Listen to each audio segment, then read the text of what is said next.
é o teu lugar, é a tua hora, é a tua casa. Ah, Senhor, porque se eu não falar, meu Deus do céu, né? Seria isso. Fala, Deus.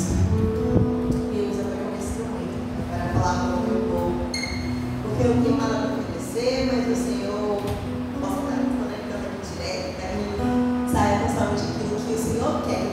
População, teu povo, a tua igreja, escute. Em nome de Jesus. Vamos. Amém. Para o Senhor, igreja. Amém. Gente, não fique lá, não chegue para cá, pelo amor de Deus. Eu já não gosto muito de ministrar aqui no altar, eu prefiro o quadro. Então, se aproxime, então para cá, chega mais perto de mim. Pode ser também, se vocês quiserem fazer um serviço aqui na frente. Um calor humano muito mais legal, gente, muito mais divertido. Eu só vim pra cá porque quando eu cheguei já estava quase no culto. Aí eu falei assim, não vou desmontar o negócio, né? Vai ficar meio bagunçado. E o piloto também estava bom. Então, bem, se aproxime. Se aproxime. Venham para cá. Venham para aprender. Comigo também, que eu aprendi hoje. Gente, se vocês, por algum acaso, tiverem em suas humildes residências, um tablet velho que vocês não usem, que trava, que não dá para acessar a internet, abençoe a minha vida para eu poder usar, pelo menos para botar um PDF para poder me empregar, porque toda vez que eu me empregar, eu trago o computador que nem é meu. E esse negócio gigante aqui é um pouco meio complicado, instalar fica pequeno. Até poder instalar também, mas é meio pequeno. Então, né, vocês tiverem um tablet velho no fundo da gaveta. Eu abençoo. Ai, gente, vamos lá. Vocês estão bem? Vocês estão felizes? Dormiram bem? Tomaram café direito? Obrigada, meu irmão.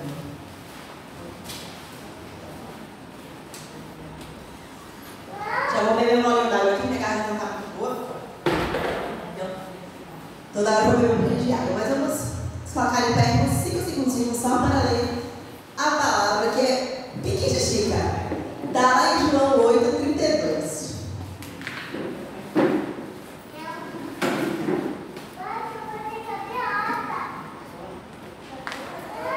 Vai demorar mais para vocês acharem o que falei.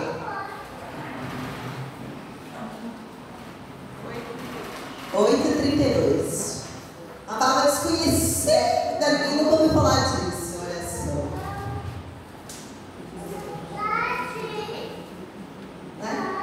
Dá para fazer até em uníssono aqui. Todo mundo achou? Fala isso para o povo aí. Todo mundo achou, né? Então vamos.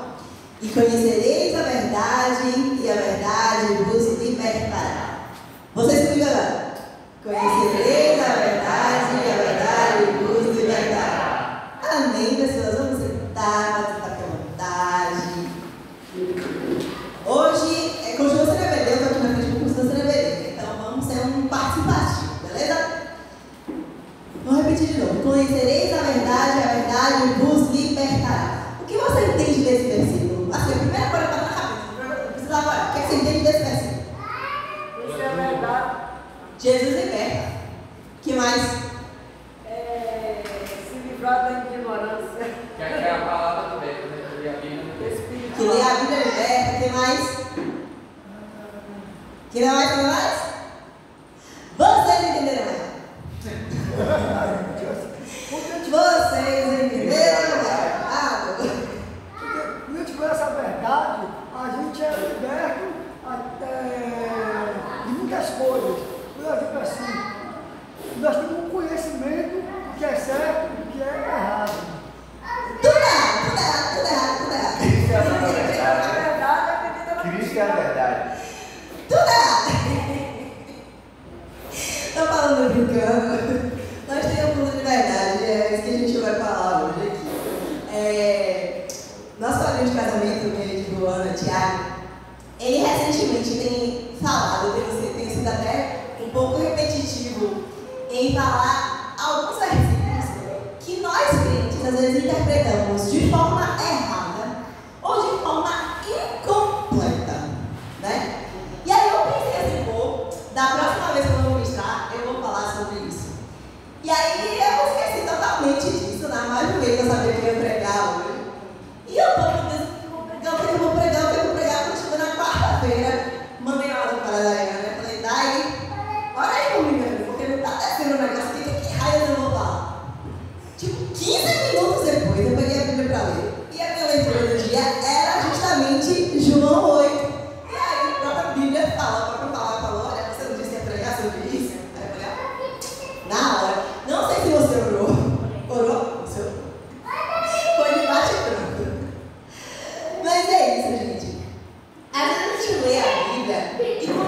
alguns versículos mais conhecidos, a gente se apega a eles.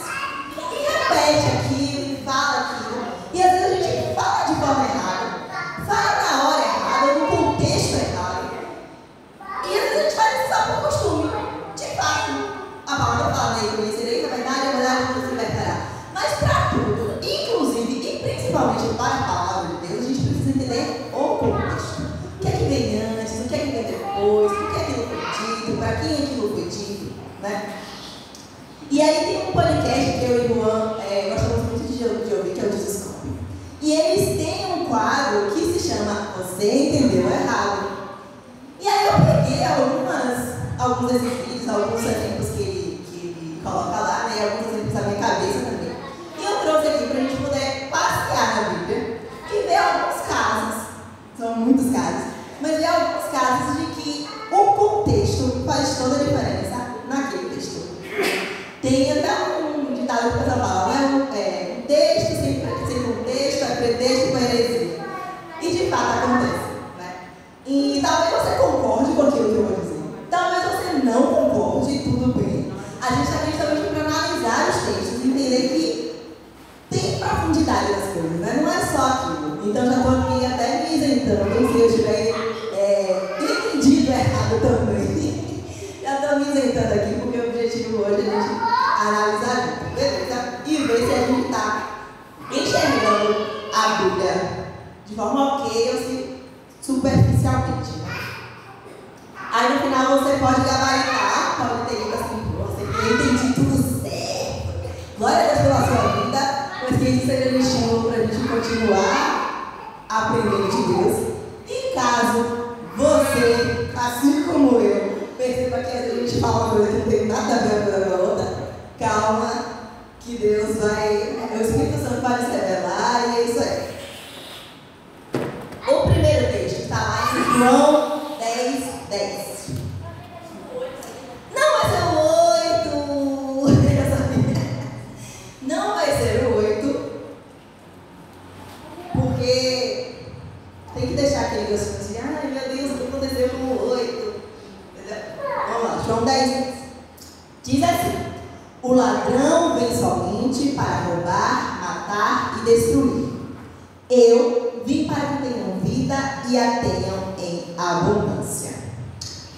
Vamos lá, o que vocês pensam quando ouvem ou leem esse texto? Primeira coisa, vai. O que, menina? Satanás veio para roubar, Jesus veio para entregar você, entendeu? Gente, muitas pessoas falam que esse texto se refere ao diabo. Inclusive as pessoas trocam o ladrão e às vezes colocam o diabo no meio, né? E falam, o diabo veio para roubar, matar e destruir. Só que a palavra não é bem essa. Não é bem isso que está escrito na palavra, né? Então, para entender melhor, a gente precisa voltar e ler alguns versículos acima, né? Eu vou ler aqui na nova tradução da linguagem de hoje, porque é mais fácil de entender. Às vezes a gente lê ao meio da revista e atualizada, corrigida fiel, e às vezes as palavras elas são muito rebuscadas, que às vezes a gente meio que se perde ali, pelo menos eu sou assim, eu me distraio muito fácil. E aí, para estudar mesmo, eu prefiro essa linguagem porque eu acho que me pega melhor, sabe? E aí já começa no título do texto. Lá em cima, versículo 1, tem um título, né? Vou pôr isso aqui. Em algumas palavras, algumas bíblias tem Jesus, o bom pastor. Se existe o bom pastor, existe o mau pastor, certo? Em outras bíblias, o título é Jesus, o pastor verdadeiro. Se ele é verdadeiro, então existe o falso. Exatamente. E é exatamente sobre isso que o texto fala. O contexto é Jesus se comparando a outros mestres. É Jesus se comparando a outros tipos de líder. E aí, nesse texto, a gente vai ter 4 figuras. E eu quero que vocês prestem atenção nessas 4 figuras. O primeiro figura é a ovelha. A segunda figura é o bom pastor. A terceira é o ladrão. E a quarta, o mercenário. Não tem diabo aqui não.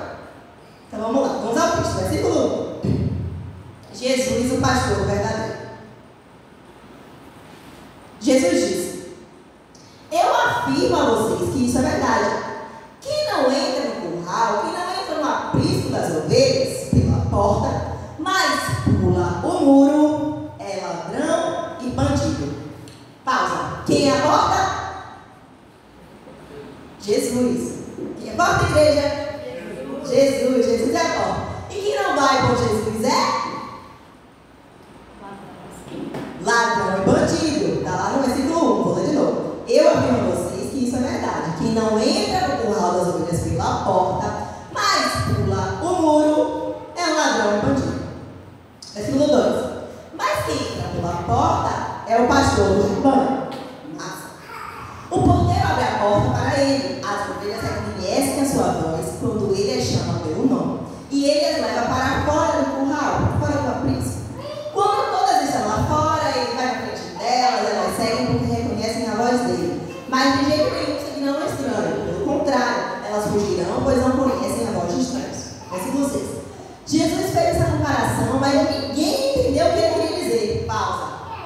Se a galera que estava de frente a frente para Jesus não estava entendendo, vamos ser nós aqui que vamos entender de cá. Não vai ser, né, gente? Então, Deus é misericordioso. Ele vai aos pouquinhos entender, explicando para a gente, né? Versículo 7. Aqui na minha tem Jesus à porta como título, né? Então Jesus continuou: eu afirmo a vocês que isso é verdade. Eu sou a porta por onde as ovelhas passam. Todos os que vieram antes de mim são ladrões e bandidos, mas as ovelhas não deram atenção à voz deles. Essa ovelha aí é top. Versículo 9. Eu sou a porta. Quem entrar por mim será salvo. Poderá entrar e sair e achará comida. O ladrão só vem para roubar, matar e destruir, mas eu vim para que as ovelhas tenham a vida completa. Eu sou o bom pastor. O bom pastor dá a vida pelas ovelhas. Um empregado, nessa versão tem empregado, mas eu não gosto dessa versão que fala empregado, eu prefiro a versão que fala mercenário, porque eu acho que ela fica mais fiel e fica mais evidente o que o texto quer dizer, tá? Então eu vou falar mercenário. Versículo 12. Um mercenário trabalha somente por dinheiro. Ele não é pastor e as ovelhas não são dele. Por isso, quando vê um lobo chegando, ele abandona as ovelhas e foge. Então o lobo ataca e espalha as ovelhas. O mercenário foge porque trabalha somente por dinheiro e não se importa com as ovelhas. Eu sou um pastor. Assim como o Pai me conhece, eu conheço o Pai, assim também conheço as minhas ovelhas, elas me conhecem, estou pronto para morrer por elas. Tem outras ovelhas que não estão no curral. Eu preciso trazer essas também e elas ouvirão a minha voz e elas se tornarão um só rebanho e um só pastor. Vocês prestaram atenção nessas 4 figuras? Tem essas 4 figuras no texto, não tem? Tem ovelha, tem ladrão, tem mercenário, tem um pastor. Quem é a ovelha? A ovelha é o povo de Deus, a gente sabe, nós somos as ovelhas de fato. Mas a ovelha aqui não é só Israel, é também os gentios. Lá no versículo 16 fala, né? Ainda existem ovelhas fora deste aprisco, eu vou chamá-las para perto, vou trazer para todo mundo. Então, as pessoas que seguem o Senhor, né, o povo de Deus, ele é chamado de ovelha, né? A segunda figura, que é o bom pastor, é Jesus Cristo, né? E ele também se coloca aqui como porta, né? Como a porta ali para chegar nas ovelhas, né? A terceira figura é o ladrão. É aqueles que vieram antes de Jesus com uma mensagem parecida com a dele, que é o que está lá no versículo 8. E uma coisa que lá no vídeo do Jesus Top fala, e eu achei engraçado, é que, vou ler o versículo 8 aqui, diz assim: todos os que vieram antes de mim são ladrões e bandidos. E o diabo, ele não veio antes de Jesus. Quando estava lá, Deus Pai, Deus Filho e Deus Espírito Santo, e eles estavam pairando pela face das águas, resolveram criar tudo aqui. O diabo não existia, até o diabo era humano.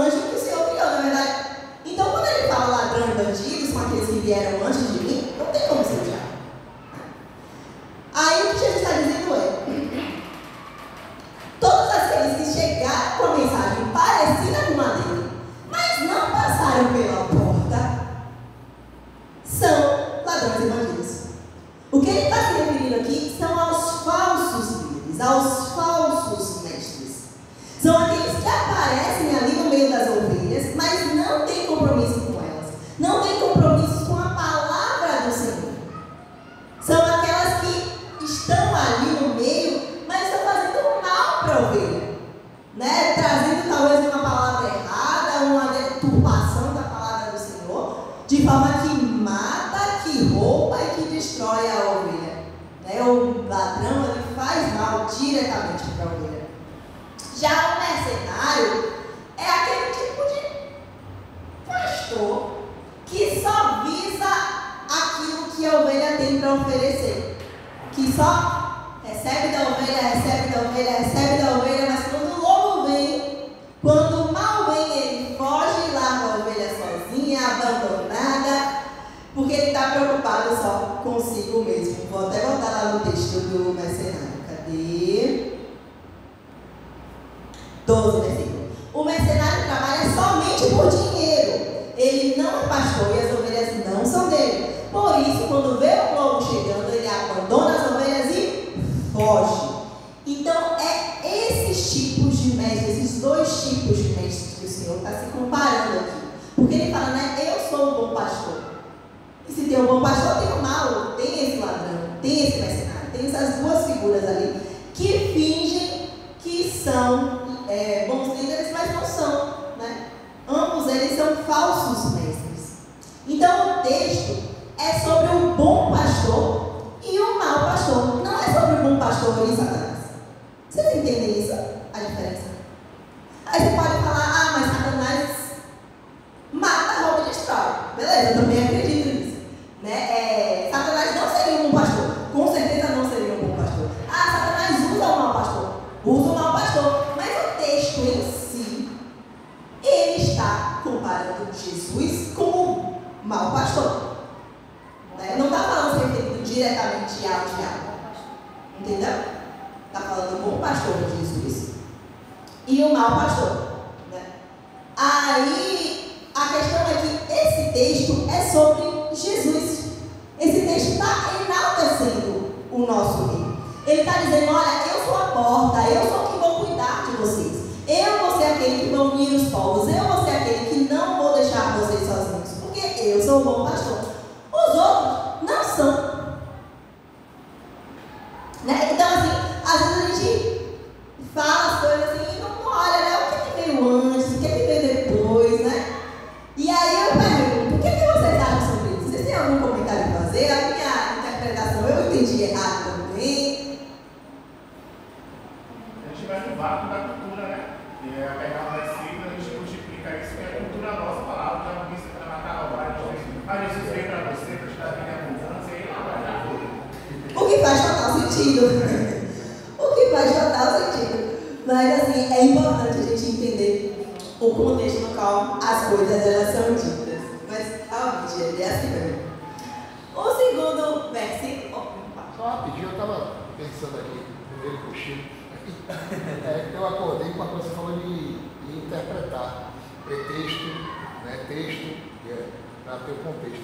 A gente tem que interpretar também as coisas que vêm na nossa mente e que trazem alusão à palavra. Porque se o ladrão vem para matar, roubar e destruir, quem é esse ladrão? Eu vou dizer aí que pode ser tanto, né, uma coisa quanto outra. Pode estar configurado como uma coisa boa. E a gente pode absorver dentro até da palavra, achando que é um direcionamento e não é. Aí é que está, na minha concepção, um perigo real. Por quê? Porque se eu pego, né, o ensinamento bíblico, coloco dentro da minha mente, né, e trago a concepção de tudo que está acontecendo aí no mundo para dentro da palavra e absorvo como uma coisa que está conivente com a palavra e não pesquiso, não estudo, não procuro saber qual é o contexto, né, o pretexto daquilo para delinear dentro da minha mente, aí pode ser perigoso até para mim que estou tentando, né, aprender a palavra.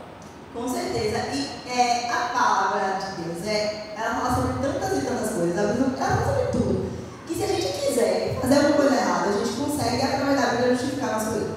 Tem um caso muito emblemático, de muitos anos atrás, de um pastor que foi entrevistado, porque ele, na época eu estava na cabeça, porque eu foi absurdo, que ele estava adulterando, ele era casado, estava adulterando com o irmão da igreja. Não sei se vocês lembram disso. E aí ele foi entrevistado pelo repórter, mas por que você fez isso? E tal? Não, mas eu dou certo, a palavra diz que é para adulterar. O repórter falou, tá, me mostra aí onde é que tá. E aí, eu não lembro exatamente onde é, mas enfim, é algo do tipo assim. Tem uma frase que tá assim, não, vai lá, pega a irmã adúltera. Oséias, né? Pega a mulher adulta e casa com ela, né? E aí ele lê lá, pega uma mulher e adultera. Porque ele esquece do acento lá, então ele, em vez de ser adulta, ele lê adultera. Aí ele vai lá e entendeu que era para ele adulterar mesmo. Sabe? Porque é uma interpretação assim, você fica tipo, meu Deus do céu, o que se passa na cabeça dela? No Brasil, né? Foi no Brasil. Foi no Brasil. Bota no YouTube, pega a mulher adultera, que vai, com certeza vai aparecer. Mas não foi nem a forma de interpretar a palavra, foi a forma errônea que ele leu a palavra, não foi a interpretação, ele não interpretou a palavra. Justamente ele leu. Isso que eu ia falar, Lígia. Se o coração da pessoa está voltado para o Senhor, ela vai saber discernir o que é certo e errado. Se ele olhou para. Se ele amasse a esposa dele, e como a palavra fala que ama a sua mulher como Cristo amou a igreja, que dê sua vida para ela e tal, ele nem iria pensar em olhar para essa outra irmã. Mas aqui, talvez, é um julgamento meu, fazer uma situação aqui, mas talvez já havia esse desejo no coração. E ao ler a palavra, ele interpretou aquilo ali, porque era uma coisa que estava dentro dele. Não sei se foi esse o caso, mas pode ter acontecido. Biblicamente também, né? Não adulterarás, então, né? Todo mundo sabe o E números 6 que existem hoje, né? Tem um bocado na nossa realidade. Todos esperam por inspiração a Bíblia, né? Então alguém leu a Bíblia e achou que Deus revelou algo que só revelou para ele em toda a história da. Né? O cristianismo tem 2000 anos, mas o anjo apareceu para um cara ali e falou uma palavra só para ele. Sabe? Tem ele estava até falando, eu estava para ele falando, ele falou, olha, se você leu a Bíblia e entendeu algo que Deus nunca disse para ninguém, preste atenção, porque você pode estar entendendo uma heresia, sabe?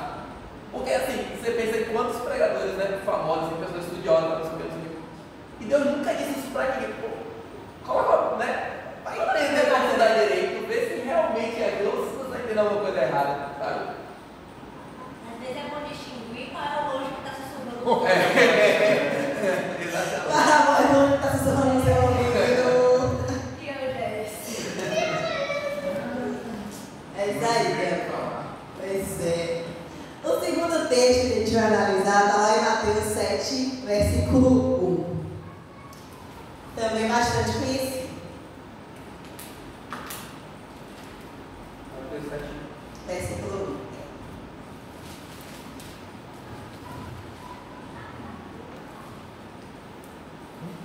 Não julgueis para que não sejais julgados. Esse aí é universal. Esse é baladeiro. Vai conhecer o povo do mundo, né? Pois é, na verdade, quem mais conhece? Por quê, gente? Por que esse versículo é babado? Porque geralmente ele é utilizado quando já está se julgando. Fulaninho viu o irmão pecando. E Cicrano também viu o irmão pecando. A gente está falando com Cicrano e fala. Aí no final, quando já falou mal do irmão, já destruiu o irmão, vai falar, mas quem sou eu para julgar? Na verdade, a palavra fala, não julgueis, né? Ou então, como uma fala, o povo, quem mais sabe é o povo do mundo, né? Porque de fato, às vezes a pessoa está errando, sabe que está errando, mas para se blindar, para as pessoas não julgá-la, ele fala, não julgueis. Só quem pode me julgar é Deus. Oh, aleluia. Pior,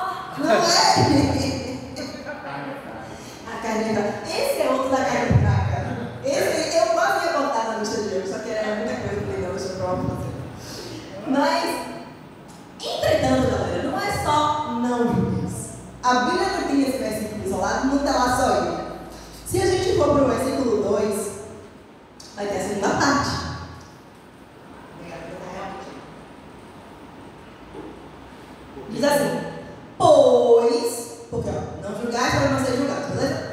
Pois, com o critério com que julgardes, sereis julgados. E com a medida com que tiverdes medidos, vos medirão a vós. A ideia deixa o seguinte: se você não estiver pronto para receber o juízo que você coloca no outro, é melhor que você fique calado. É isso que o texto está dizendo. O que o texto condena é um julgamento hipócrita e incoerente. Porque o que está errado é a nossa arrogância em querer consertar o erro do outro e não querer consertar o nosso. É apontar o erro do outro e não enxergar o nosso. Porque não é apenas não julgueis. Se a gente mudar de texto e falar para João 7,24, quando as pessoas. João 7,24, quando as pessoas estão lá apontando para Jesus, né, porque ele curou no sábado, qual a resposta de Jesus? Se alguém quiser ler também. João 7,24. 7,24. Não julgueis de acordo com a aparência, mas decide com justo julgamento. Percebe a diferença? Não. Na minha versão, como é que está? Todo aquele povo que ouve essas minhas palavras e as pratica, será comparado ao homem prudente que edificou a sua casa sobre o mar. Eu acho que está no texto errado. Não, João 7,24. 7,24. João 7. Não, meu Deus! João!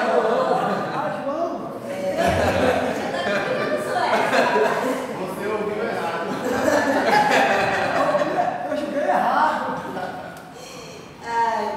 Da minha tem assim: não julgueis segundo a aparência, e sim pela reta justiça. Então existe uma forma correta de se julgar as coisas. Não é segundo a aparência, é de acordo com a reta justiça. Se existe uma forma certa de julgar, né, Jesus está falando uma forma certa de julgar, ele está dizendo, ó, não é para ter dois pesos e duas medidas, é para jogar reto, né? E aí em 1 Coríntios 6, Paulo reclama justamente do povo da igreja por não estar julgando. Ele faz um monte de perguntas, né? Só para contextualizar, estava uma situação ali que o povo estava meio se brigando um pouco. 1 Coríntios 6. O povo estava brigando um com o outro, estava tendo dissensão no meio do povo, e aí eles tentavam botar o irmão da justiça. Ah, não, irmão, sei lá, está tendo infiltração no meu apartamento, o irmão de cima não quer consertar, vou botar na justiça, vou ganhar 3 mil reais na meu irmão. Esse tipo de coisa, né? Aí o que ele fala na moderação de classe de hoje? Processos contra irmãos na fé. Quando algum de vocês tem uma queixa contra o irmão na fé, como se atreve a pedir justiça a juízes pagãos, em vez de pedir ao povo de Deus que resolva o caso? Será que vocês não sabem que o povo de Deus julgará o mundo? Então, se vocês vão julgar o mundo, será que não são capazes de julgar essas coisas pequenas? Por acaso, vocês não sabem que nós julgaremos até mesmo os anjos? Muito mais então devemos julgar as coisas da vida. Portanto, se surgir alguma questão dessas, será que vocês vão procurar pessoas que são desprezadas na igreja para julgarem esses casos? Que vergonha! Será que entre vocês não existe alguém com bastante sabedoria para resolver uma questão com os irmãos?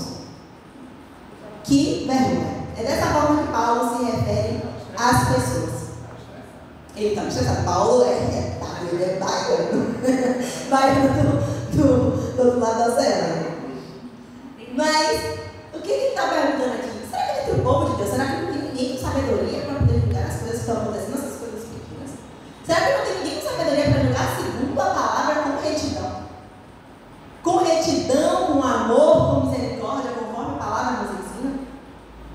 Porque pensei, se houvesse, se eu, Janine, fosse o tipo de pessoa que julgasse o irmão com justiça, com amor, com misericórdia, será que eu me preocuparia com aquele texto que a gente leu logo no início, que foi Mateus 7, né? Mateus 7. Será que eu me preocuparia com Mateus 7:1, quando ele fala não julgueis para não ser julgados? Porque vamos lá. todo mundo quer ser julgado com misericórdia, com amor, com justiça. Todo mundo quer ser olhado com olhares misericordiosos. Então, se eu olhasse para o meu irmão com um olhar misericordioso, eu não iria me preocupar pois do jeito que você julgar, você será julgado. Porque se eu olho para o meu irmão com misericórdia, e eu sei que eu vou ser julgada com misericórdia, como eu julgo o meu irmão, então que ótimo, vamos julgar todos os irmãos com amor e misericórdia.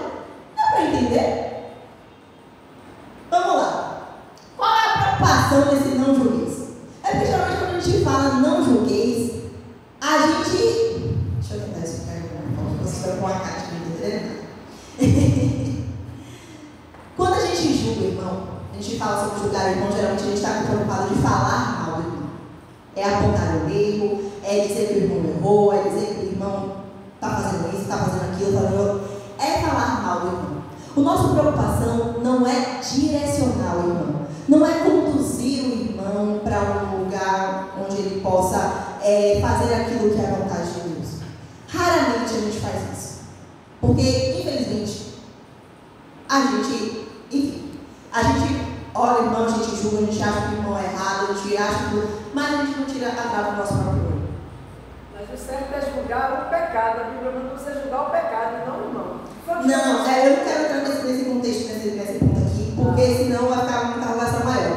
A questão que eu estou dizendo é, se a gente só falasse mal do irmão, falar mal do irmão, realmente não é para a gente julgar, porque a gente vai ser julgada com o mesmo peso que a gente coloca em cima do irmão. As pessoas vão olhar para a gente e vão falar mal.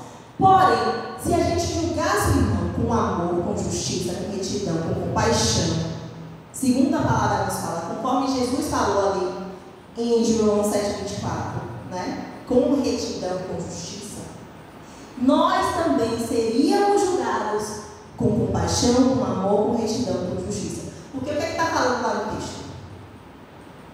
Versículo 2.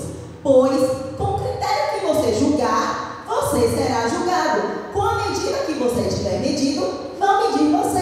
E se eu medir, Adriana, com amor, com compaixão, com justiça, sei lá, a pastora vai me medir com compaixão, com retidão, com justiça. Agora, se olhar para a Adriana e falar, Adriana, você está errada, você está de chinelo, você está de sandália, você está de não sei o quê, você está com o cabelo preso, você está com um fio solto, você está isso, você está aquilo, você está aquilo outro, a pastora vai olhar para mim e vai falar a mesma coisa. Ah, não, você está de chinelo, você está isso, você está aquilo, você não viu só eu, você não... Entende isso, gente? Porque com a medida, a versículo 2 fala, com a medida que você medir, você será medido. Com a medida que você julgar, você será julgado.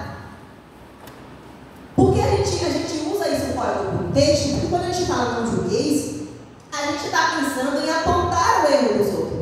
Só que não é isso que Deus quer. Ele não quer que a gente aponte o erro do outro. Ele quer que a gente direcione o irmão para fazer aquilo que é certo. Com amor, com retidão, com justiça, com compaixão. Consegue entender a diferença? Então não é a pessoa errar e dizer só quem pode me julgar é Deus. Existe um julgamento. As pessoas olham, interagem umas com as outras. Existe um julgamento, existe. Não tem para onde correr. Mas esse julgamento do olhar nosso como igreja precisa ser um julgamento de amor, um julgamento de justo, que a gente possa sentar com o irmão e entender. Porque a gente passa na rua e vê o irmão correndo desesperado e passa por a gente não fala, mas você já pensa em irmão metido, passou por mim e falou. Às vezes o irmão está correndo, sei lá, para pegar o ônibus que se atrasou, sabe? Então, antes da gente apontar o dedo para o outro, a gente fala, poxa, se eu estivesse no lugar do irmão, será que era dessa forma que eu queria ser julgado? Se não, cala a boca e fica de boa. Janine, tem uma passagem que fala do homem, né, que ele tinha dívida e ele foi até o Senhor, né, e ele pediu para que o Senhor perdoasse ele todas aquelas dívidas. Aí você vê que, e aí isso sempre acontece, quando você, por exemplo, passa um irmão, aí não deu a parte do Senhor, aí a gente sempre vai achar que aquele irmão não falou com a gente porque ele não quis, mas às vezes aquele irmão não estava enfim, mas aí acontece uma situação com você, o Senhor sempre vai fazer uma situação com você, e o próprio Espírito fala com você, ó, tá vendo? Aí ele estava pedindo ao Senhor para perdoar a dívida dele, e você vê que logo em seguida, né, e ele não foi misericordioso, ele não teve, quer dizer, ele queria que o Senhor, né,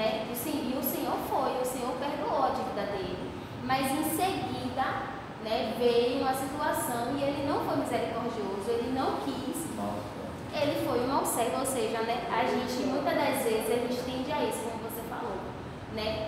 A gente habita no corpo pecaminoso, sim, mas existe muito essa questão de a gente escolher, né? Tipo assim, mas se fosse comigo, né? Tipo assim, mas, tipo assim, olha, mas o irmão, ele. A gente não tem isso, a gente não tem essa balança.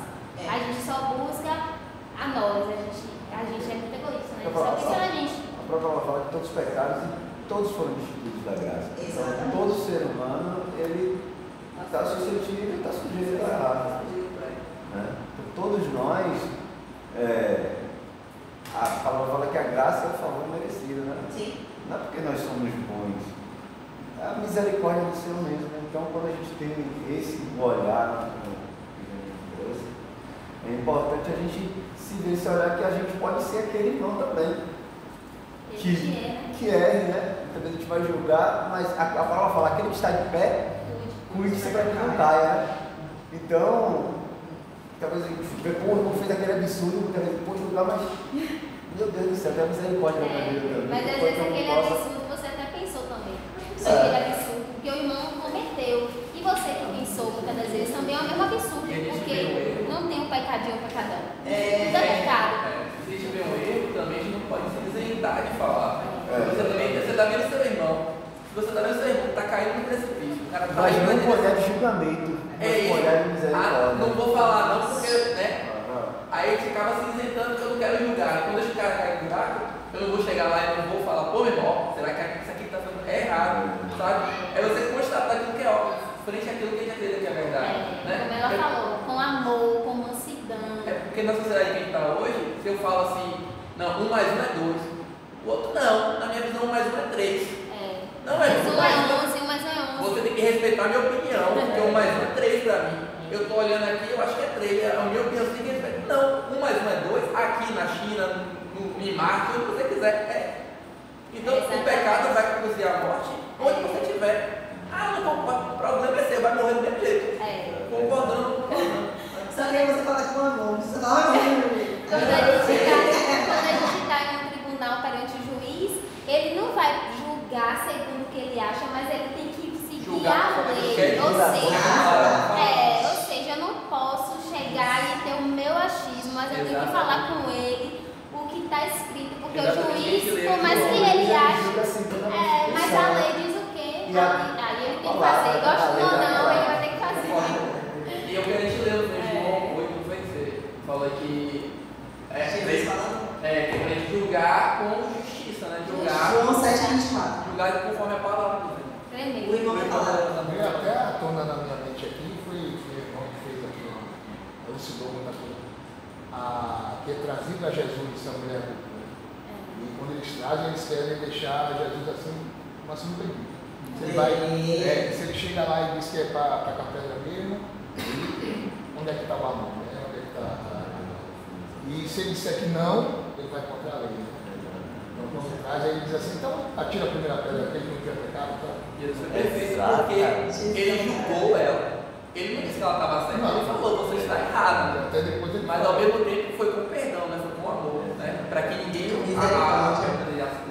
essa leitura, glória a Deus, essa passagem acho que é o esclarecimento de tudo aqui que a gente está falando. Jesus ele não deixou de ir à sinagoga só porque lá tinha hipócritas. Não usa os erros dos outros para deixar de ir à igreja. Verdade.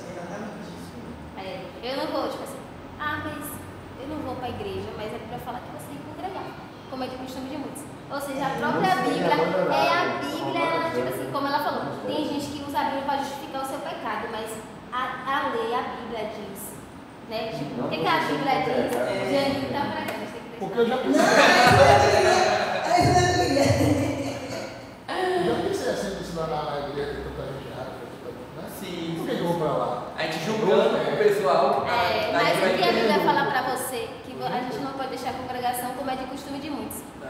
Se eu ouço isso, eu vi. E antes demonstrando uns aos outros, em amor, fala sobre isso, né? Ou seja, corrigindo uns aos outros, em amor. Não vai deixar de corrigir. Se eu fizer alguma coisa errada, eu espero que alguém me diga. Né? Como um cristão, eu espero que o irmão que está vendo fazer uma coisa errada, às vezes o irmão não percebe, o irmão está vendo aquilo ali que não está certo. Mas não é anterior ele não tem o conhecimento, às vezes ele ainda é novo, às vezes. Eu espero que o irmão, de coração, me falar, ó, filho, você se vestiu assim, você falou isso, olha, você fez isso. Não vai por aqui, né? Um coração maduro, a gente espera, né, aceitar a repreensão. E aí vem um outro, você entendeu errado, que diz, até estava cantando aqui, que é quando tiver 2 ou 3 reunidos em meu nome. Depois leiam esse texto com calma. Eu ia botar hoje aqui também, não coloquei. Que é numa situação disso aí, de julgamento, esse 2 ou 3 reunidos no meu nome. Leiam depois, não sei onde é que dá, mas procure. Deu de casa. Próximo texto, Mateus 6, 33. Só coisa de escrita aqui. Mateus 6, 33. Diz, pois, assim: buscai, pois, em primeiro lugar o seu reino e a sua justiça, e todas estas coisas vos serão acrescentadas. O que vocês entendem disso? O pessoal está até com medo de falar já. Olha, a gente não entendi errado. E se eu buscar alguém de Deus, eu vou ser rico.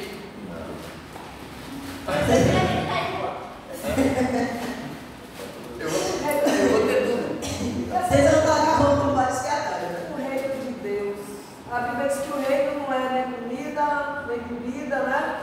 E nós, o reino de Deus está dentro de nós, não é isso? É o Santo Espírito, porque quando Jesus chegou, é chegado o reino de Deus. Eu acho que o reino de Deus está em a gente servir. Tá. Ser servo. Mas aí não é bem o ponto aqui. Ah, então seu ponto Tá onde esse é. Hã? Tá onde? É Mateus 6, 33. Chegou o reino, não tem jeito, chegou o reino. É porque aqui está falando sobre buscar o reino de Deus e a sua justiça em primeiro lugar. E todas as coisas serão acrescentadas. E todas as coisas. Todas estas coisas, né? Estas coisas. Ai, tá, de ver que veio. Gente, a gente confunde. A gente já ouviu gente pregar sobre isso, a gente já falou isso, a gente confunde, eu confundo. A gente fala, e todas as coisas serão acrescentadas. E não é isso que está escrito. Está escrito todas estas coisas. É um pronome demonstrativo, né? Estas coisas. Estas se referem a algo que veio antes. Se eu faço todas as coisas, eram todas as coisas. Eu teria a casa, eu teria carro, eu teria dinheiro, eu teria fama. Ai, mas não é todas as coisas, todas estas coisas. Estas que aqui ele acabou de falar. E aí vamos voltar no texto lá para o versículo 1, já que você já voltou, Ed. Eu vou falar sobre também aqui, acho que eu não vou atrás no linguagem de outro também, que acho que é mais fácil. Ah, não é versículo não, desculpa, é versículo 25. Esse não vai ficar muito grande. Versículo 25.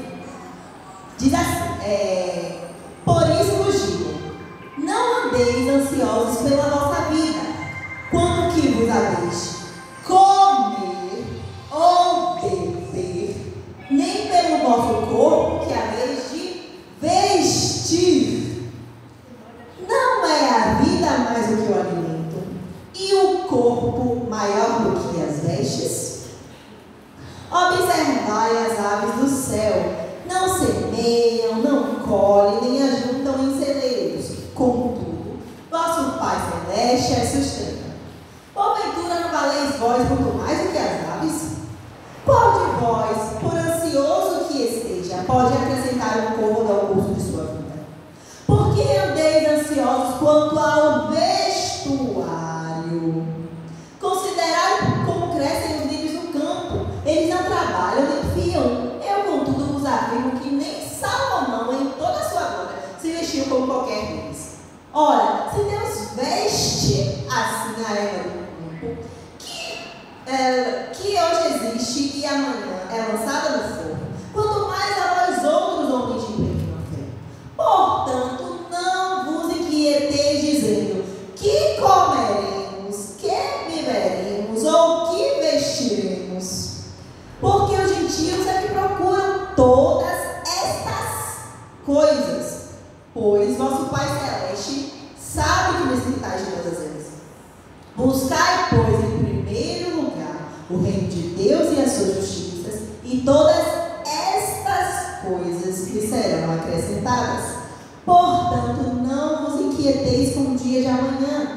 amanhã trará aos seus cuidados. Basta cada dia o seu próprio mal. Deus está falando, gente, nesse texto, que é para a gente se preocupar com a nossa vida e com o nosso corpo. Que essas coisas são o que a gente tem de mais importante. As coisas terrenas, elas não precisam ocupar a nossa mente. A gente não precisa ficar ansioso por essas coisas. Tanto que ele fala, olha, tá na natureza ali, ela continua ali, a linda, bela, maravilhosa, seguindo o seu curso, porque, meu Deus, tenham cuidado de tudo. Só que como Deus sabe que a gente é humano e que a gente iria realmente se preocupar com as coisas materiais, ele tranquiliza a gente, dizendo que é pra gente não se preocupar. Aí ele fala, então, quem faz isso é o titio. Porém, não é em relação a tudo que ele está dizendo. O que Deus está se referindo é o que está no texto. É o que comeremos, o que beberemos, o que vestiremos. Deus não fala que é para a gente buscar Ele e Ele vai dar tudo para a gente. Não vai dar uma Ferrari vermelha conversível para a gente. Não está escrito isso aqui. Sabe? Ele não vai dar, sei lá, uma casa com piscina e 2 carros na garagem. E tem que ser trabalho. Eu gostaria muito que fosse, Ed. Mas todas essas coisas, é aquilo que está falando no texto, porque é isso que importa. Comida, bebida e vestimenta é aquilo que vai nos trazer uma vida com dignidade. Porque você precisa comer e beber para ficar vivo e roupa para você ter dignidade. Porque se você andar pelado no meio da rua, o povo vai achar que você é doido.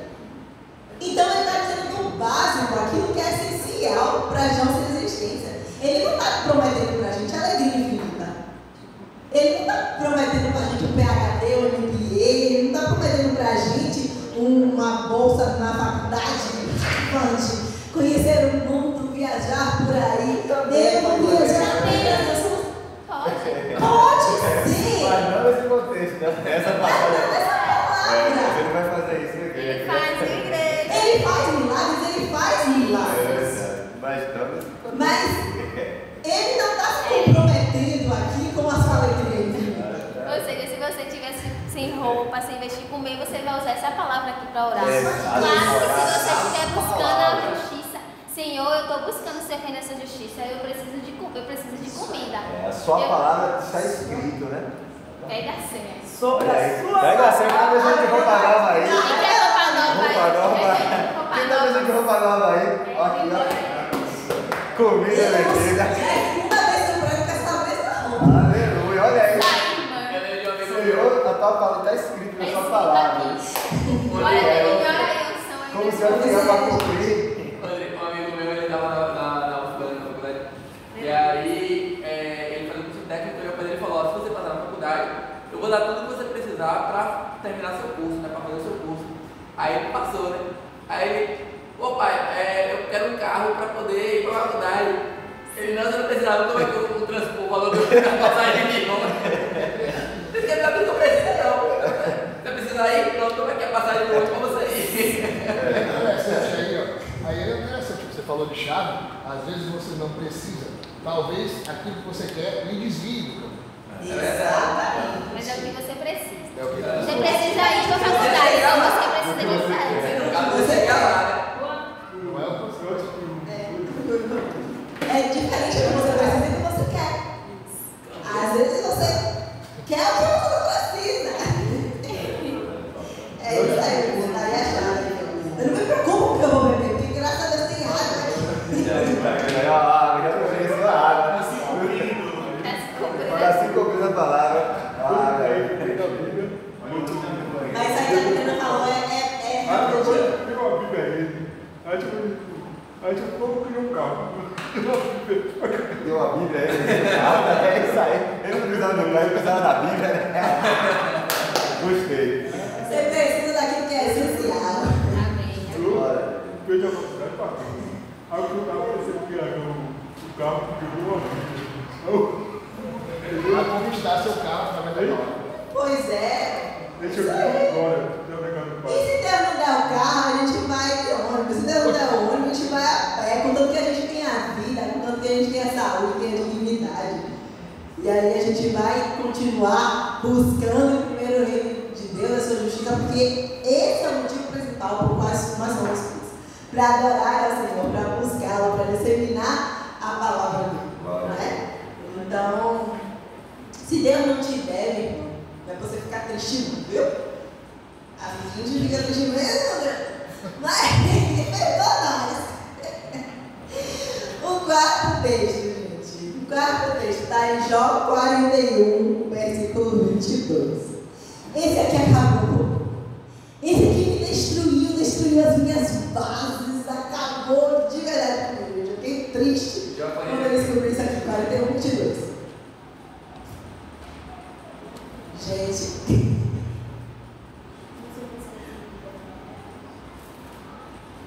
E provavelmente cada Bíblia vai estar de um jeito diferente. É, a minha não. Seu pescoço reside a força. Na minha tem assim, no seu pescoço reside a força, diante dele até a tristeza salta de prazer. A minha é diferente. Tá diferente, né? Pode falar, como é que tá de vocês? Salta o desespero. Ou seja, Salta sai o de você. desespero. O meu tá, o terror vai sempre adiante dos seus passos. Pronto. Que mais tem? Que dá mais? Tá agradecendo, né? Pronto. Mas vocês sabem que é desse texto. Vocês não me falar isso que a... Eu não sei, eu acho que é. Não sei se é Corrigida Fiel. Deixa eu ver aqui. Eu era pra anotar a versão mesmo. Mas tem uma versão que fala. Corrigida, revista corrigida Mentina. Perante ele até a terceira salto de prazer. Quem já viu isso? Diante do Senhor até a tristeza salta de alegria, meu irmão. Quem já viu isso? Todo mundo já viu isso, né? Já falou. Alegre, você está triste? Pois diante do Senhor até a tristeza salta de alegria, meu irmão. Todo mundo já viu isso. Alguém nunca ouviu isso? É a revista corrigida. Levante a mão quem nunca ouviu isso. Pois é, gente, é desse texto que tiraram que diante do Senhor até a tristeza salta de alegria. E eu não sabia, até essa semana eu fiquei chocada sobre. Já falou muito sobre isso, né? Porque pelas versões de vocês, você já percebe que tem um negócio estranho. Porque de fato, né, a gente fala bastante nisso, e quando a gente pensa, poxa, se. Lê essa versão de favor, essa última. Tá, escondida. No seu pescoço pousa a força, perante ele até a tristeza salta de prazer. No seu pescoço repousa a força, perante ele até a tristeza salta de prazer. Cara, até a tristeza salta de prazer. Você pensa em alguém muito poderoso, né? Porra, até a tristeza salta de prazer. Isso é poderosa. Em tese, e ao que muitas interpretações acontecem, eu já fiz essa interpretação também, é que esse alguém muito poderoso é Deus. Porque se até a tristeza salta de prazer, é o que é diante do Senhor. Só que não é sobre isso que o texto está falando, inclusive em outras versões o texto está diferente. E esse texto, na verdade, é Deus fazendo perguntas a Jó. E a gente volta lá para o versículo 1, para a gente entender de que esse texto está falando. E não tem nada a ver com Deus. Quem pode enfrentar o monstro Leviatã? E quanto ao monstro Leviatã, será que você pode pescá-lo em um anzol ou amarrar a sua língua com uma corda? Isso são perguntas, Deus falando para Jó, tá? Deus perguntando para Jó. Versículo 2. Você é capaz de passar uma corda pelo nariz dele ou furar o seu queixo com um gancho? Será que você vai pedir que ele solte ou implorar que venha dar dele?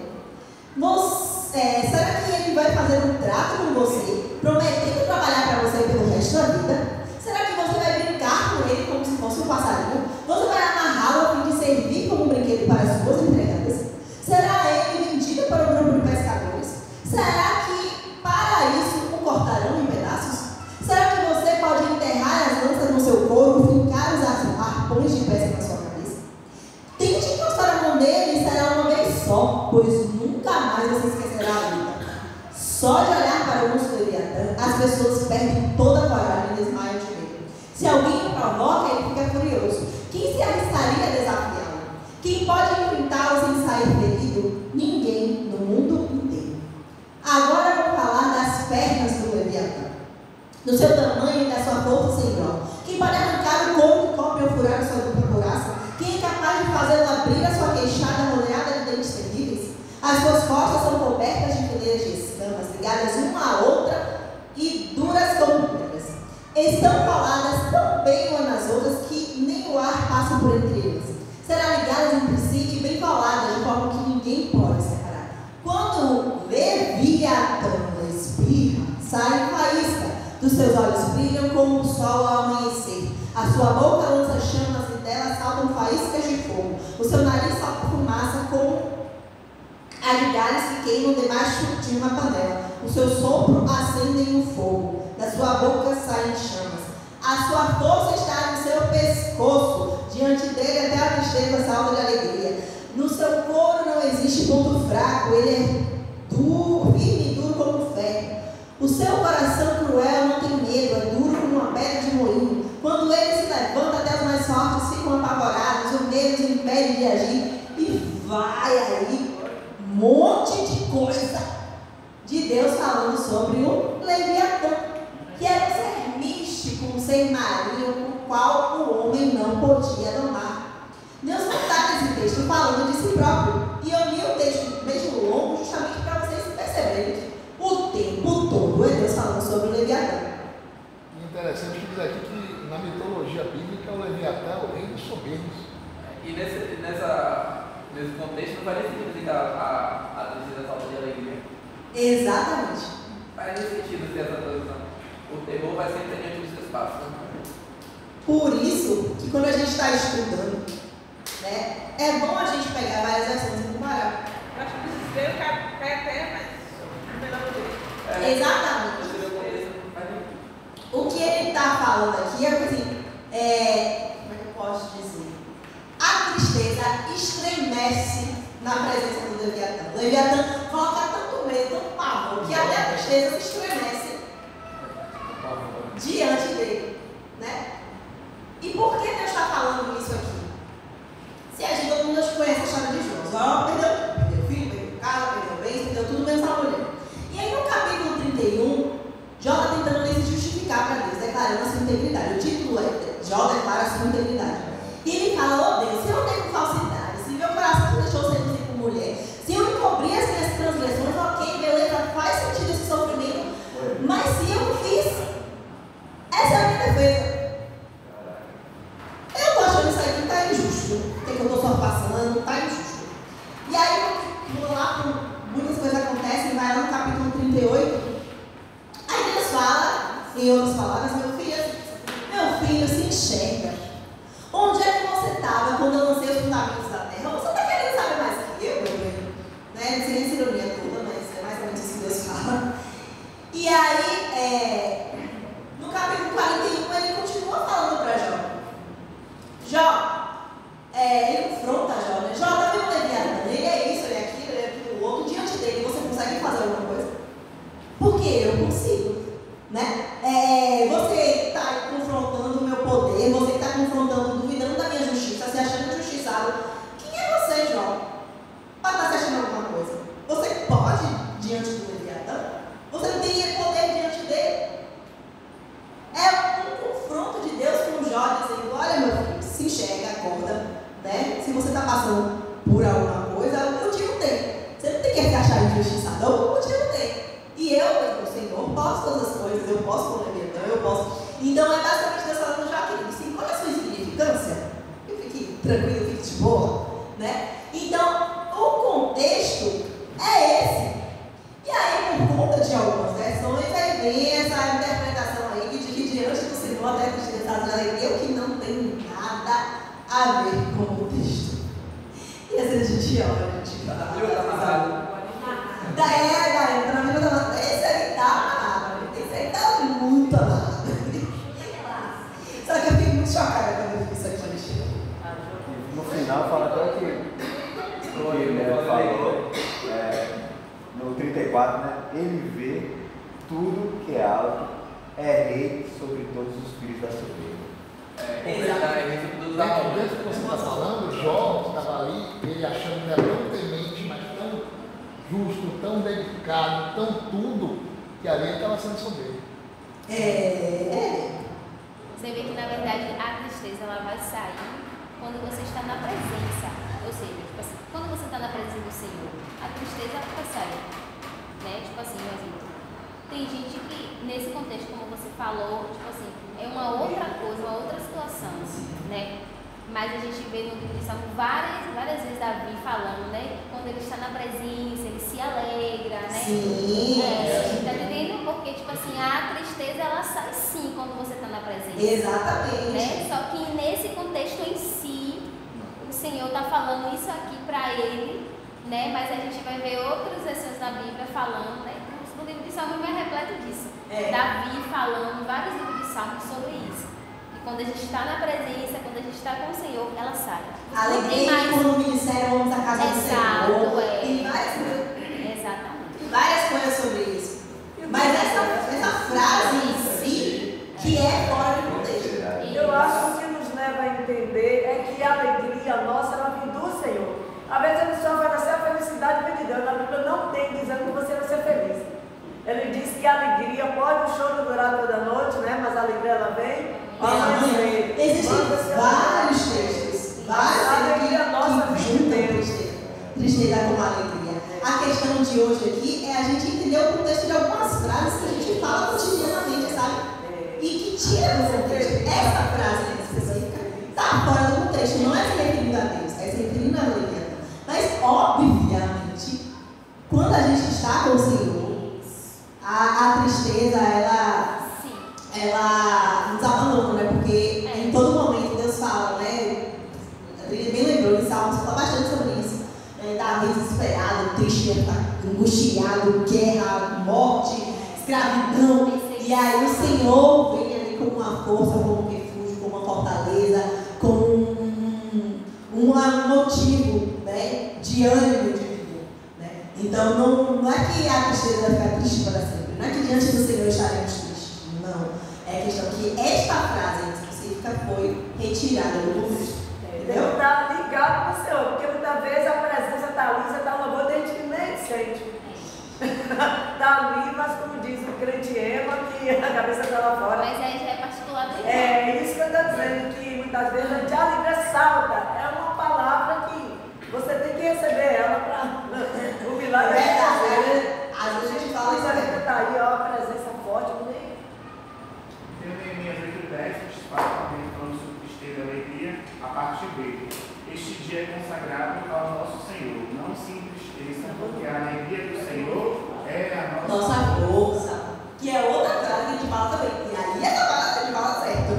A alegria do Senhor é a minha força. Mas vamos lá, quinto, senão a gente não acaba. Quinto, 1 Samuel 13:14. Quantos aqui já ouviram falar, ou já falaram, que Davi é um homem segundo o coração de Deus?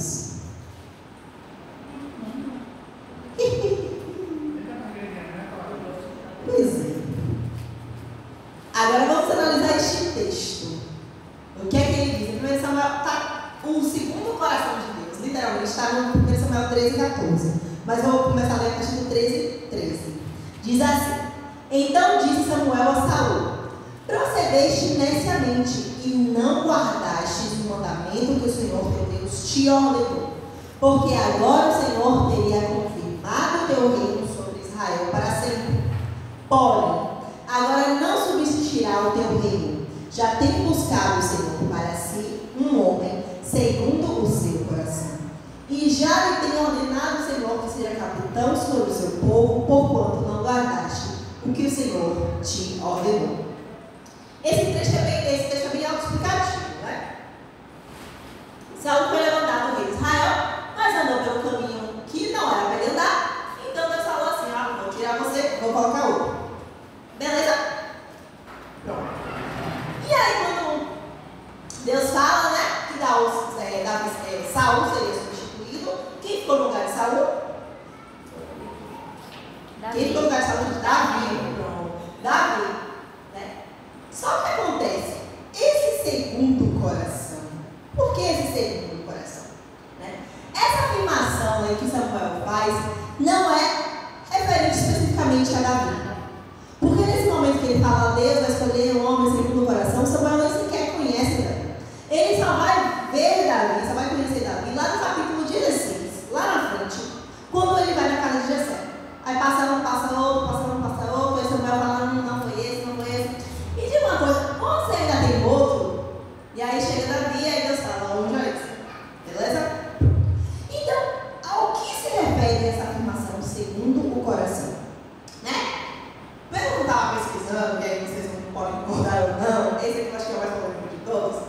é que essa afirmação é em relação ao critério que Deus utilizou para escolher este novo rei. Vamos lá, vamos explicar. Se a gente voltar lá no capítulo 8, a gente vai ver que Israel, ele não tinha um rei humano. Ao contrário das outras nações que tinham uma figura de um rei, Israel não tinha rei. Porque quem guiava o povo de Israel era o próprio Deus. Era Deus que dizia o que fazer, o que não fazer, através do profeta. E neste momento aqui, quem era o profeta era Samuel.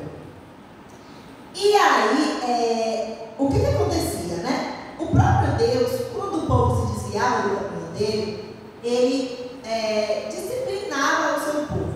E a forma dele disciplinar era fazendo com que as outras nações perseguissem e oprimissem Israel. E como a gente vê na Bíblia, acho que principalmente em Juízes, a gente percebe que assim, Deus levanta uma pessoa, aí Israel vai lá, sai do caminho do Senhor, aí morre a pessoa, vem outra pessoa, aí Israel, vamos para o caminho de cá, não quero mais seguir o Senhor. Aí Deus disciplina, corrige, bota a nação para perseguir, aí levanta outro e vai para o caminho do Senhor. Aí acontece, vamos mudar de caminho, vamos sair do caminho do Senhor. E fica nesse ir e vir o tempo todo. E aí o povo começou a achar que o fato dos outros povos perseguir e oprimir Israel era porque eles não tinham uma figura humana, tinha um rei ali na frente para conduzir o seu povo. Isso você vai ler aí, vai estar em 1 Samuel 8, 19 e 20. Vocês podem anotar aí depois, né? O povo começou a achar que eles perdiam nas guerras porque não tinha uma pessoa ali, né? E aí quando Samuel envelheceu e as pessoas viram que os filhos de Samuel não estavam seguindo os caminhos do Senhor, isso vai dar no versículo 5, eles começam a pedir a Samuel que seja levantado um rei, um homem, para estar na frente do povo. E aí Samuel começou a falar de um monte de desvantagem. Pô, se a gente levantar um rei aqui, eles vão escravizar vocês, eles vão pegar a parte da sua votação, ele vai fazer isso, vai fazer aquilo outro. Só que mesmo assim o povo, eu quero ver, eu quero ver, eu quero ver, eu quero ver, eu quero ver. Aí o que acontece? Deus ouve a oração do povo e fala, beleza, vocês querem um rei? Tá bom. Aí levanta Saul como um rei. Mas perceba, tem um momento lá que deixa eu ver aqui. Pronto. Eu pulei? Não, pulei não. Tem um momento lá que Deus, Samuel fala com o povo, fala assim, ó, vocês rejeitaram a Deus, vocês estão pedindo um rei. Então, vai ser levantado um rei. Ou seja, Deus não queria levantar rei nenhum. Deus poderia continuar sendo aquele que guiava o seu povo. Mas não tanto o povo birrento, pedindo um rei, ele levantou. Só que em nenhum momento Deus queria. Então Saul foi levantado de acordo, segundo o coração do homem. Porque o homem quis levantar um rei, né? E aí, se a gente voltar para o texto inicial, em capítulo 13, você vai ver que Saul foi rejeitado porque não guardou essas ordenanças, né? E o que é que esse texto fala aqui, Samuel fala? Ele falou, olha, Saul, o método pelo qual você foi escolhido através do povo não deu certo. Agora Deus vai usar o método dele. Agora Deus vai escolher segundo a vontade dele. Deus vai escolher segundo o coração dele, com os critérios que ele quer. Porque tem um outro momento lá, na hora que vai levantar Saul a rei, e Saul ele se destacava. Ele era belo, ele era forte, ele era alto. Inclusive, Saul estava lá no meio do povo. Aí Deus, através de Samuel, fala assim, está no capítulo 10, 19 a 24, né? Deus fala assim, vocês me rejeitaram, né? Tá bom. Então, vai ser levantado um novo rei, e esse novo rei é aquele que se destaca no meio de vocês. Que era Saul o mais alto. A palavra fala, né, que o ombro dele ficava acima das pessoas, né? Eles destacavam que ele era alto. Aí Deus fala, né, não, é isso que você quer? Beleza, esse é o rei. E a galera olha pra ele e gosta do que ele começa a falar, viva o rei, que maravilha. Porque Deus sabia que era isso que o povo queria. Alguém de porte, alguém imponente, que pudesse estar à frente nas guerras, que pudesse amedrontar o adversário, porque o povo achava que estava perdendo a guerra.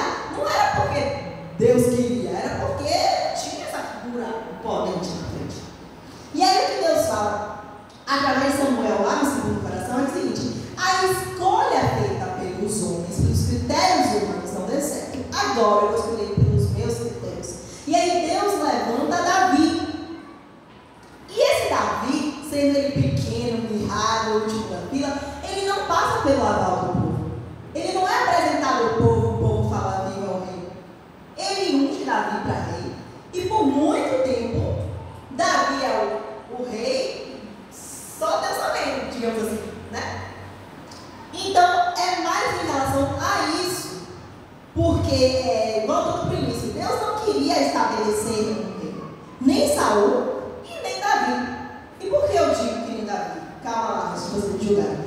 Vamos voltar lá no Jardim do Éden. Quando Deus criou o homem, ele mesmo, sozinho, olhou para o homem e falou: não é bom que o homem esteja só. Vou criar a mulher. E ele foi lá e criou a mulher. Veio do coração de Deus, foi a vontade de Deus criar a mulher. Não é o mesmo que acontece aqui. Aqui Deus queria continuar sendo o rei do povo. Ele só levantou Saul porque o povo pediu, estava pedindo. E aí quando ele levanta Saul, e Saul não acerta, ele fala: ó, os critérios de beleza, os critérios que o homem vê, não são os critérios que eu quero. Eu vou escolher por novos critérios. Eu vou escolher segundo o meu coração. E aí ele levanta Davi. Então esse segundo coração é muito mais em relação aos critérios de Deus para escolher Davi do que, de fato, com quem Davi era. Deu para entender mais ou menos? Esse é mais polêmico, esse é mais polêmico. No caso de Saul, mais vontade permissiva de Deus, o povo entender que eles estavam errados e Davi para ver se estava certo. Não ouviu o que você falou. No caso de Saul, mais vontade permissiva do Senhor, como você quer, toma o que você quer, Sim. aí você se dá mal, vê que isso não está legal, e agora vamos ver se vai dar certo. É isso. Deu errado, agora vamos pro jeito que vai dar certo. Pronto, exatamente isso. Né? A questão é que, às vezes, a gente distorce um pouco isso, porque a gente fala assim: ó, porque Davi adulterou, Davi matou, Davi fez isso, Davi daquilo, mas ele era um homem segundo o coração de Deus. E não é nessa romantização toda, sabe? Porque, seguindo essa lógica, todos nós podemos ser pessoas segundo o coração de Deus. Porque todos nós pecamos. E todos nós somos escolhidos para fazer uma tarefa dentro do reino de Deus. Deu para entender? Sim. Você vê que Deus estava segundo o coração dele. Tipo, Davi, ele era o menor, ele era rejeitado entre os irmãos.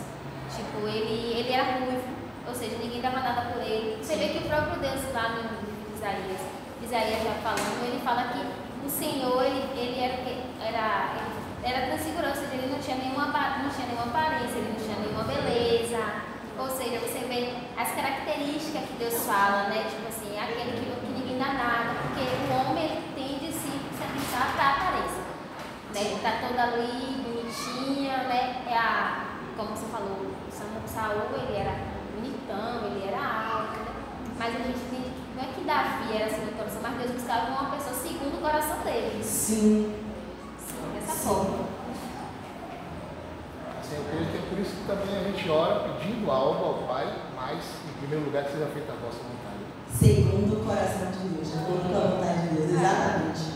Não é que Davi era O especial, não, é que Davi Deus era ali especial. buscava uma pessoa segundo o coração dele. Tem que estar De acordo com as E ele regras achou dele. isso em Davi, né? Que estava ali pastoreando, ele era um pastor de ovelhas, ele estava sempre ali. Davi tinha qualidades que o Senhor reconhecia e que achava que era importante para ser o rei do povo, entendeu? Poderia ser qualquer pessoa ali. Poderia ser qualquer pessoa, mas foram qualidades que Deus achou. Assim como Deus encontrou qualidades em nós também. Né? Assim como nós também fomos escolhidos por Deus para fazer uma obra ou outra, entendeu? Não é porque Sei que você não vai pecar. E você não vai falhar. não é porque você não vai pecar ou vai errar. Ou porque o seu pecado é menor. Então eu vou escolher Davi porque o pecado dele vai ser menor. Não é isso. Tá? Só para finalizar, que a gente já vai dar 11 horas, vamos voltar para o último, que é o João 32, da Bíblia, né? A gente repete bastante isso, né? Que a verdade liberta, né? Só botando o texto, né? O texto é: e conhecereis a verdade vos libertará. E a gente repete muito isso, e de fato, realmente a verdade liberta.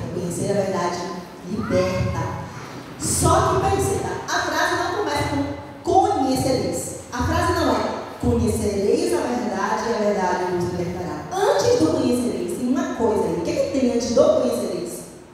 Permanecer. Não, um negocinho pequenininho, uma letra. No versículo 32 também. Sim. No meu problema está assim: e conhecereis a verdade. Ah, não tem não. Entendi, não? Não. Não tem. Meu tem aqui assim, se vocês permanecerem na minha palavra, são verdadeiramente os meus discípulos. Esse é o 31. Vírgula e vírgula. Conhecerão a verdade. O meu tem assim. Não. E aí você leu uma parte do 31, não é isso? O dele tem e conhecereis. Tem e conhecereis. Mas Sim, não. esse i aí, mesmo que não tenha, a gente vai chegar nesse ponto de vírgula também. Você percebe que tem a vírgula. tem a vírgula. Ele serve também como uma Sim, adição. que é um pé. Se a gente for lá na gramática, a gente tem uma Essa técnica vírgula gramática. tem sentido. E esse i ou essa vírgula quer dizer que é uma soma. É aquilo que está sendo escrito, mas aquilo que veio antes, né? Ou seja, a soma de uma ação com a outra. E a gente geralmente só se pergunta como a segunda parte, que é conhecer. Só que qualquer pessoa, graças a Deus neste país tem acesso à Bíblia, qualquer pessoa pode ler a Bíblia, um ateu pode ler a Bíblia, qualquer pessoa pode ler a Bíblia e conhecer o que está escrito nela. Toda pessoa pode conhecer Jesus, de ler a Bíblia, de assistir filme, de ouvir falar, né? Só que isso não é necessariamente, não é suficiente para que haja transformação. E aí a gente volta no texto. Vou voltar um pouco antes do 31, vou voltar para o 28. O texto é assim: disse-lhe, pois, Jesus: quando levantardes o Filho do Homem, então sabeis que eu sou e que nada faço por mim mesmo, mas falo como o Pai me ensinou. E aquele que me enviou não me deixou só, porque eu faço sempre o que lhe agrada. Distas essas coisas, muitos creram nele. Versículo 31.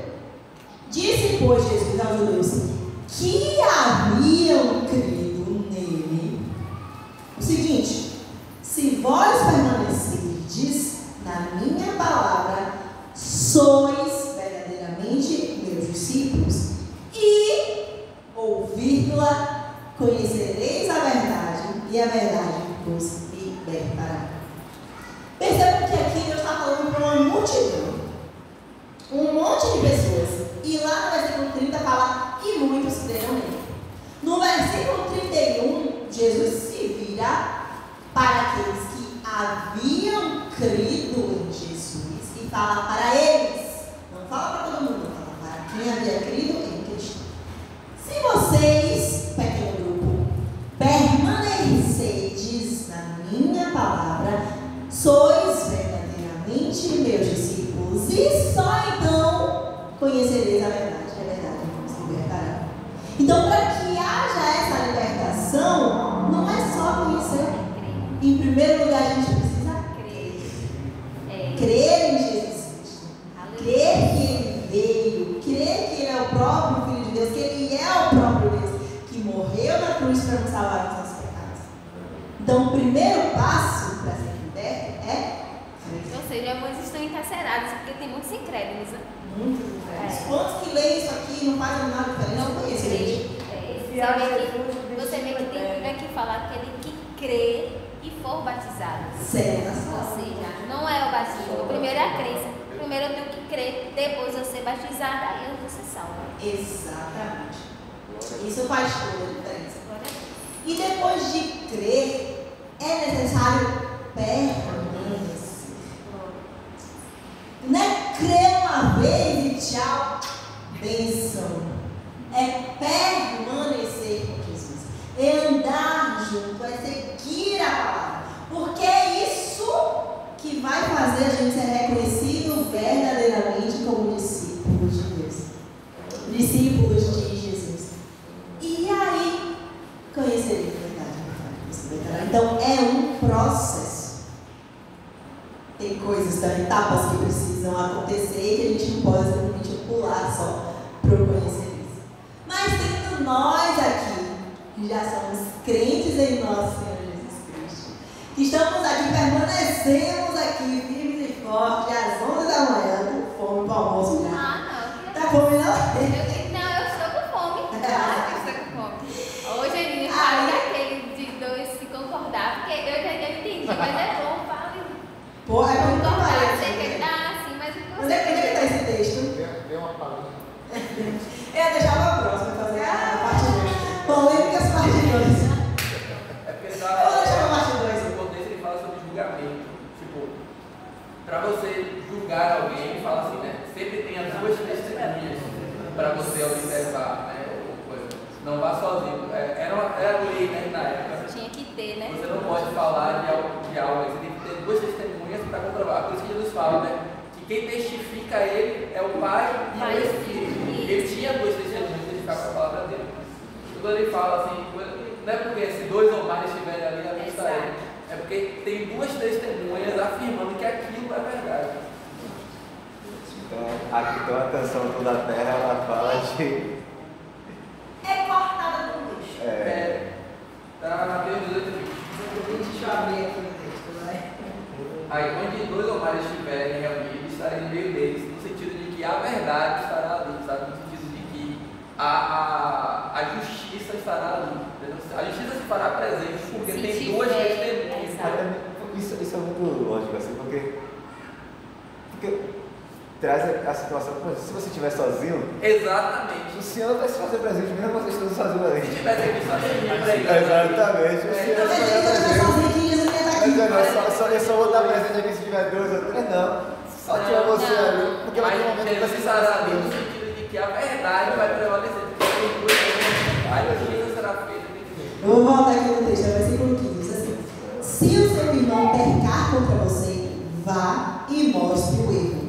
Mas faça isso em particular, só vocês dois. Se essa pessoa ouvir seu conselho, então você ganhou de volta esse irmão. Mas se não ouvir, leve com você mais uma ou duas testemunhas para fazer o que mandam as Escrituras Sagradas. Elas dizem que qualquer acusação precisa ser confirmada pela palavra de ao menos duas testemunhas. Mas, se a pessoa que pecou não ouvir essas pessoas, conte tudo à igreja. E se ela não ouvir a igreja, trate-a como pagão ou como cobrador de impostos. Eu afirmo a vocês que isso é verdade. O que vocês proibirem na terra, vocês também conciliam dos três ali na igreja em relação àquela situação. Vai ser. O que vocês proibirem na terra será proibido no céu. E o que permanecerem na terra será permitido no céu. E afirmo a vocês que isto também é verdade. Todas as vezes que dois de vocês que estão na terra pedirem a mesma coisa em oração, isso será feito pelo meu Pai, que está no céu. Porque onde dois ou três estiverem juntos em meu nome, ali eu estou com eles. Então é no sentido de julgamento, de concílio. Não é tipo, eu vou estar aqui falando, parando no meu quarto e você vai estar comigo? Que história é essa? É assim. Ou até mesmo com uma situação, tipo assim, uma situação entre o casal, né? Tipo, você e o Juan, né? Tipo, os dois. Tá de acordo os dois? Amor, você concorda? Eu concordo. É sobre isso, tipo assim, que quando ele fala de concordar de qualquer negócio, qualquer. Tipo assim, ou seja, a concordância, os dois ali, tipo, você chama a Gabi, chama a esposa, vocês concordam? Vamos orar aqui, E até no sentido de abrir o arrependimento. Se você chamou dois irmãos e apontou aquele erro, olha, isso está errado. Não, ok, eu entendi que eu estou errado, então Jesus está ali. Sabe? Porque está havendo transformação, né? Então, nesse sentido. Tem que haver, né? Você vê que tanto na correção como para receber a bênção. Exatamente. Tem que ter as Porque testemunhas. ele fala, ó, se você chamar em particular e resolver, ótimo. Se não resolver, tem que ter essa comigo. O que acontece? Se eu cheguei com a Adriana em particular e falar uma coisa pra ela, Sim. pode distorcer, Deus me livre, vai estar aqui, fala, se eu falar pra irmã Maria, falar uma coisa com ela e ela aceitar, beleza. Se ela não aceitar, ela pode falar o que ela quiser, que estava só nós duas, não tinha testemunha ali. Aí vai ser uma palavra de uma e De uma contra a outra. Aí se tiver a testemunha, ali o Senhor vai estar presente, porque a verdade vai prevalecer, entendeu? É mais nesse sentido. Claro. No julgamento humano é assim. Sempre tem. Tem que haver. Tem o juiz, o advogado e tem ali. Tem advogado das duas partes. O cara matou Matou na na frente terra. do juiz, mas ele é promotor, o pastor, advogado, Tem que ter. testemunha. No reino dos céus são bem assim. Teve um livro já, né?